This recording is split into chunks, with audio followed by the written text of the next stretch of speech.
Et on va en parler avec Roxane Runel. Bonsoir Roxane. Alors il y a eu aujourd'hui une attaque informatique d'envergure quand même qui a visé des sites français avec évidemment des messages à connotation islamiste.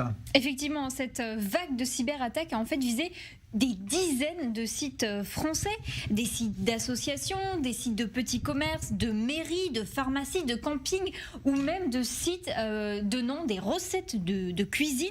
Concrètement, la défiguration ou le défaçage dont ils ont été victimes a permis aux pirates informatiques d'afficher sur leur page d'accueil la plupart du temps des messages de propagande islamiste. On pouvait donc par exemple lire « Victoire pour Mohamed »,« Victoire pour l'islam et mort à la France », un montage représentant Emmanuel Macron grimé en cochon apparaissait également sur ces pages d'accueil, et puis un message également écrit en lettres vertes disant « Opération lancée par des hackers musulmans contre la France pour avoir insulté le prophète Mahomet et profané publiquement l'islam ». Il faut rappeler, Jean-Charles, que cette attaque, elle a lieu quelques jours, quelques heures après ce fameux tweet d'Emmanuel Macron, tweet en français, en anglais et en arabe, dans lequel il promettait que la France continuera de défendre les caricatures du prophète Mahomet. Et depuis, le dispositif national d'assistance aux victimes de cybermalveillance avait prévenu la France était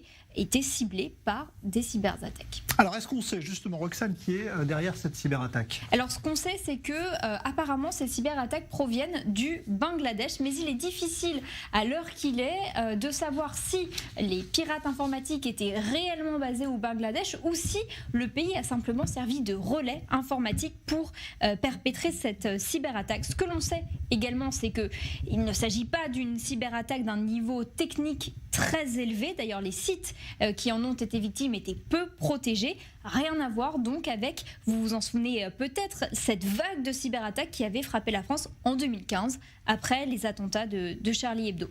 Et puis ce qu'on constate également, Jean-Charles, c'est qu'il y a une concomitance en fait entre cette attaque et puis une vague de messages anti-français sur les réseaux sociaux et en particulier sur Twitter. Un footballeur qu'on connaît bien en a été victime, il s'appelle Paul Pogba, joueur de Manchester, joueur de l'équipe de France, converti à l'islam. Plusieurs comptes Twitter, plusieurs médias ont affirmé ces dernières heures qu'il quittait l'équipe de France en signe de protestation contre les propos d'Emmanuel Macron sur l'islam. Information démentie, vous l'avez vu, par Paul Pogba sur Instagram. Selon le site France Info, la plupart de ces messages anti-français, notamment ceux qui circulent sur Twitter, proviennent de pays musulmans, le Yémen, l'Arabie Saoudite, le Pakistan, ou alors ils proviennent de comptes personnels d'Émiratis ou de Saoudiens vivant en Europe. Généralement, ce sont des petits comptes peu influents, mais certains comptes très influents qui comptent parfois des dizaines de milliers de followers. Eux aussi ont relayé certains messages.